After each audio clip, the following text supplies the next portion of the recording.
juga kita akan mengadaptasi. Wah, ini bagus nih kalau kita adaptasi hasil dialog dengan Bapak Ibu yang berjumpa di sini.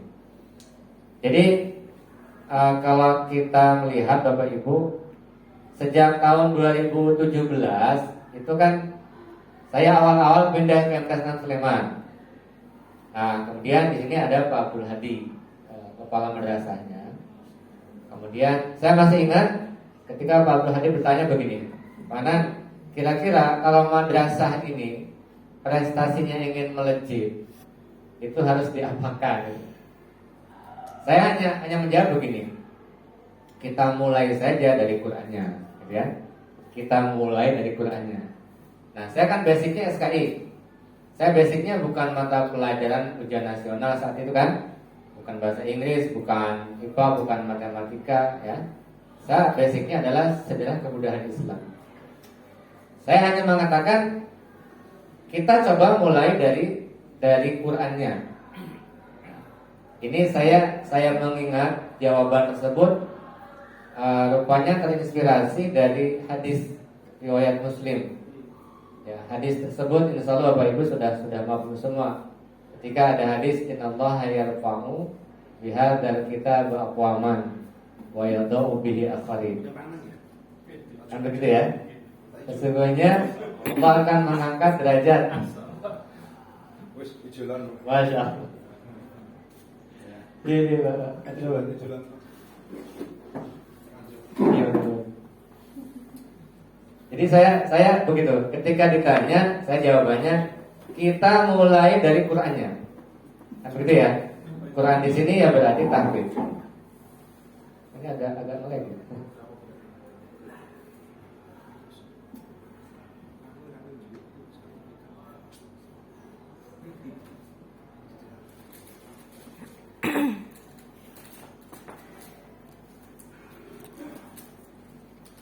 Bentar, ini agak ngelag ini.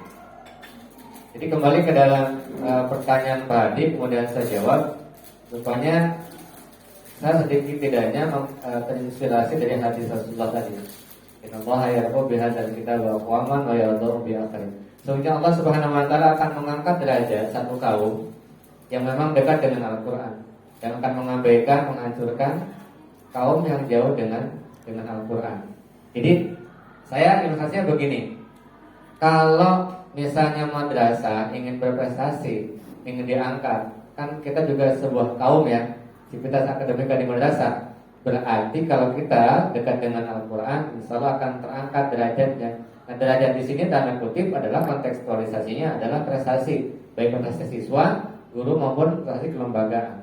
Sehingga dengan hal ini, alhamdulillah ya, Allah memberikan kemudahan-kemudahan di MTs 6 Sleman. Kemudian prestasinya insya Allah ya, setiap tahun insya Allah ada prestasi yang disumbangkan oleh anak-anak kita. Misalnya Quran berbanding lurus dengan risetnya. Kemudian di Kendari kemarin kita juara berapa kepala? Juara 3 ya, akhirnya di Kendari. Nah kemudian lagi di robotiknya di Malaysia juara 2 kejuaraan nasional kemarin di Malaysia. Jadi artinya Quran ini ternyata sebagai futuhatnya, sebagai pembukanya untuk prestasi-prestasi yang lain. Nah ini yang menjadi inspirasi kami di MTs 6 Sleman. Ternyata kalau kita ingin berprestasi bukan semata-mata kemudian apa gini ya. Kalau kita ingin buah mangga kan bukan semata-mata kita langsung terbang untuk memetik buah mangga ya. Tapi kita naik dulu, kemudian ada wasilahnya, kemudian ada alatnya, media dan sebagainya. Nah, Bapak Ibu, izinkan kami memberikan beberapa catatan tentang tahfidz. Ini hadis tadi yang saya sampaikan ya. Allah yarhamu bihadzal kitab aqwaman wa yadau bi akharin. Jadi ini janji Allah ya. Ketika Allah berjanji tidak mungkin Allah la yukhliful mi'ad. Ini inspirasi yang dulu ya ketika kita berdialog dengan Pak Hadi. Nah, kemudian tanggal 11 September 2017 kemudian saya diamanahi untuk memegang tahfidz di MTs 6 Sleman. Nah, tahfidznya tidak seperti sekarang. Kita lihat sejarah sebentar ya. Jadi begini, tahfidz di MTs 6 Sleman. Nah, ini sejarahnya begini. Dulu sebenarnya sejak 2015 itu tahfidz kan bukan barang yang kita itu asing ya. Bukan barang asing tahfidz tersebut. Sudah ada sejak 2015. Target capaiannya juga sudah ada, juz 30. Metodenya individual. Waktunya setelah pembelajaran. Kita tahu kan kalau setelah pembelajaran anak-anak dan sebenarnya punya tenaga asobah kan, tenaga sisa ya. Nah kemudian tempatnya ruang kelas atau masjid, tidak ada wisuda. Ini awal-awalnya begitu. Awal-awalnya begitu. Sehingga kita lihat, kita refleksikan kegiatan tahfidz yang ada di MTS Sleman saat itu, maka hasil ini. Pertama, motivasi siswanya rendah. Kan begitu ya? Motivasi rendah. Kemudian tidak semua bisa setoran. Karena kan banyak itu. Ada yang satu mampu 40 dan seterusnya. Kemudian capaiannya rendah. Kemudian fasohannya kurang baik. Karena sifatnya individual. Anak-anak disuruh ngapal sendiri, kemudian hasil hafalannya disetorkan. Ya, ketika mereka disuruh hafalan, mungkin ada yang hafalan, mungkin juga ada yang ada yang tertidur dan seterusnya. Kemudian fasohannya juga kurang baik. Karena tidak ada bimbingan. Nah kemudian kelasnya kurang kondusif. Ada yang ngantuk, ada yang rame, dan seterusnya. Ini refleksi dan evaluasinya. Nah sehingga dari hal tersebut muncullah solusi. Apa solusinya? Satu, untuk membangkitkan motivasi siswa dibentuklah halakoh dan gerakan fikro edukatif. Halakoh di sini bukan berbasis rombel, tapi berbasisnya kemampuan rata-rata tahfidz, sehingga siswa akan dipetakan bukan semata-mata ketika ada program tahfidz, tetapi siswa itu dipetakan sejak mereka dalam penerimaan peserta didik baru. Jadi kita ada namanya seleksi Quran dan tahfidz. Nah, dalam seleksi itu kita sudah petakan nih, ini grade A misalnya, ini grade B, ini grade C. Dalam Quran dan tahfidz sudah kita petakan. Dari capaiannya kita petakan, fasohannya kita petakan, termasuk motivasi dan komitmen kita petakan. Nah, sehingga inilah salah satu solusi penawar atau tawaran solusi dari hasil refleksi dan rekomendasi tadi. Ini tidak berbasis rombel kelas, tapi basisnya halakoh. Ya, halakoh. Nah, kemudian supaya siswa bisa diidentifikasi atau setoran, kelas juga kondusif, digunakanlah metodenya bukan metode individual, tapi metode klasikal. Kan begitu ya? Tadi kan individual tuh. Kemudian kita geser nih pada klasikal. Kemudian capaian tahfidz dibantu dengan media. Kalau tadi capaiannya rendah, ya. Kemudian targetnya hanya juz 30 pada tahun 2015, 16 sampai sebelum 17. Nah, kemudian capaian tahfidznya bagaimana kita upgrade-nya? Satu, ternyata hasil evaluasi kita, anak itu kalau menghafal, dia bukan semata-mata menghafal dalam aspek memori, menghafal redaksi ayat, tetapi harus dibantu dengan yang disebut dengan infografis. Sehingga anak-anak di samping menghafal ayat, juga dia akan menghafal dan mengingat memorinya itu di mana letaknya dan juga warnanya warna apa. Maka dibantu dengan Quran yang ada infografisnya. Dalam artian di sini adalah Al-Quran blok. Nah, dulu kami memakai Al-Qurannya Al-Quran 3 blok dalam satu halaman. Nah, sekarang sudah ada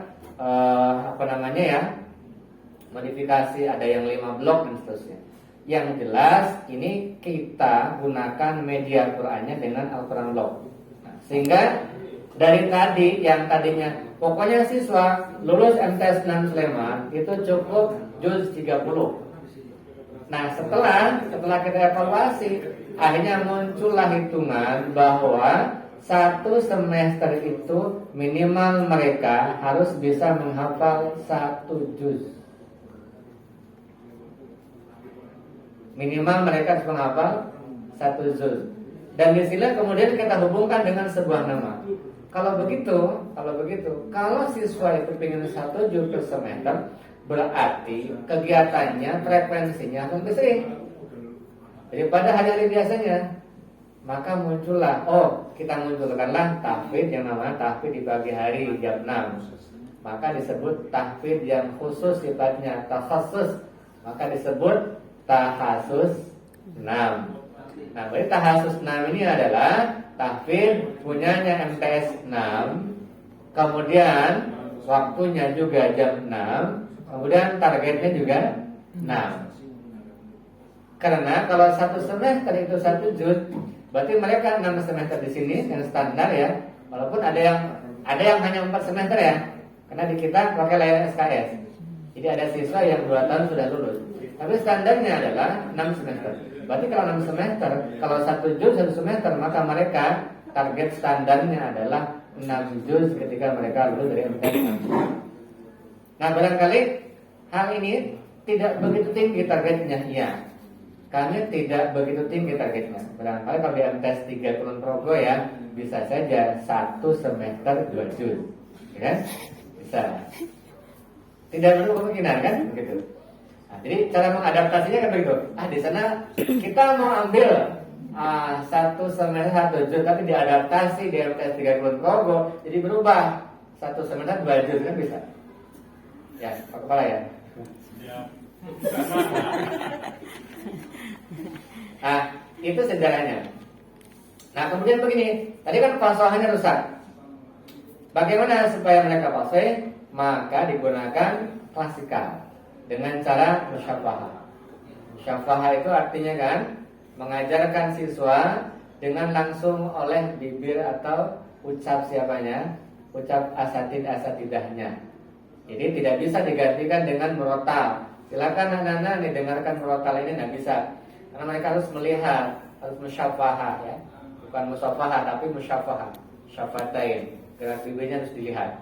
Nah, adanya solusi-solusi ini sehingga alhamdulillah adanya solusi ini, maka kita tambahkan dengan motivasi dan diadakanlah wisuda tahunan. Yang sudah kami lakukan biasanya langganan di Monjali ya.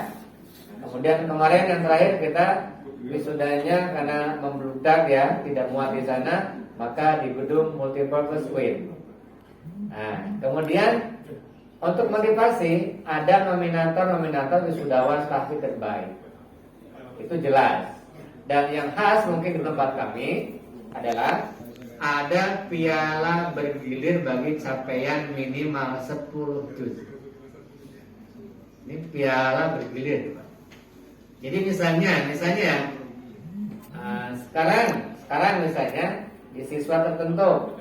Kemudian ketika siswa masuk ke sini dalam PPDB, ketika kita organisasi tahfidz, maka kita akan katakan kepada mereka, anak-anak, tolong tahun ini piala bergilir kalian rebut.